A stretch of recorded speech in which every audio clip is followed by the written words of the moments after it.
Well, my very first encounter would have been when she was sent to me to get trained for teaching the color and design classes.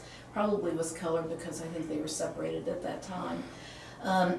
But what I typically would do I was kind of the anchor for that particular class, meaning the anchor among the faculty, and so they would have me train the people who came in. So that really was my very first time training her. I never trained anyone from China before, so I had certain expectations about what I would expect from communist China, and BiLan did not fit any of them. I was expecting someone who was, I wouldn't say too quiet necessarily, but I knew that they had problems being able to speak their minds, and whether they were able to do what they wanted art-wise, you know. So she was totally different from what I was expecting there. She had a lot of personality and very friendly and very outgoing. It was totally different from what I expected. What I learned from talking to BiLan, besides the fact that her personality was much different from what I expected, was culturally they actually had more freedom than I expected them to have, and I don't think that would have been true during the Cultural Revolution. But at that point, you know, she was telling me how she went through school and how she was able to make choices and, you know, things like that, which I didn't expect, because I thought everybody as a small child was funneled into different tracks, you know, in terms of what they would be doing, or everybody end up in the factory. So. Did you ever go to BiLan's gallery in Paducah? I did. I actually had a show there of my paintings, and the first time I went, I was extremely impressed because she basically built the whole thing herself, and it gave me some. It was a role model for me, because I could see that she could do things like put in cabinets, and she was acting as her own. What they call it, construction supervisor, and, you know, things like that. And I had never thought that I would be able to do that, so I was seeing her do it. So she was being a really good role model for me. And then the first time I went, she had her first, it was the first time I had seen all of these paintings about her life, and I was very impressed by, number one, the amount of work she had done, and number two, how she was able to so eloquently get her story across in the different paintings. Her story is quite relevant today for a number of different reasons. One is the fact that she's an immigrant and she has a story to tell in terms of, you know, what she left versus the struggles that she had when she came here. So the struggles that she had in China were very much like the struggles that the people who are immigrants now deal with. It wasn't exactly the same, and maybe it wasn't so political, and, you know, there are differences, but they do have the same thread running through them. And so knowing her and knowing what she went through helps others create empathy for maybe these other people who are coming.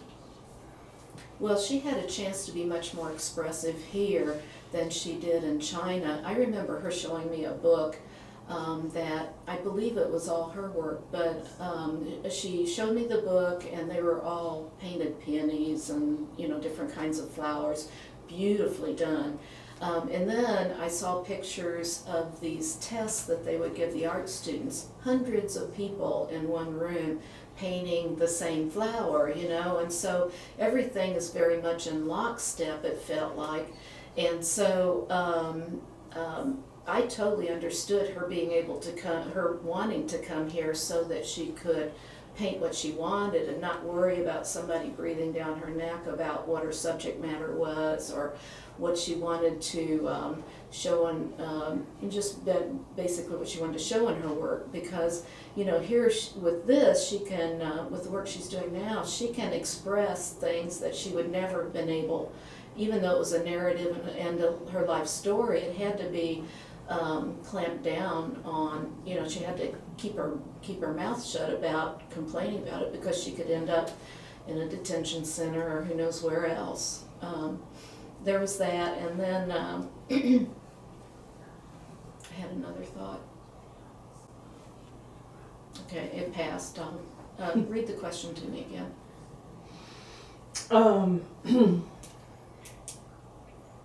About the freedom of expression. Okay, I think I lost it. We'll go on to the next. That's okay. What understandings did you derive from knowing BiLan and what her experience was in China? BiLan, for me, has been a role model. I know that, you know, she talks a lot about how I helped her get her works, classroom work started and working with the students and things like that. But for me, what she's given me is this go to it and do it kind of attitude. Anita Giddings and I have been joking that we were going to get a band that, like the ones that say, what would Jesus do? Well, we were going to get one that said, what would BiLan do? Because she doesn't seem to have any barriers to what she wants to do. She just plows ahead and does it. And so that was a big surprise to me, because most of the time when you've been trained that you can't do this, you can't do this, you can't do this, then they don't try. But it's almost like it pushed BiLan to be totally the opposite.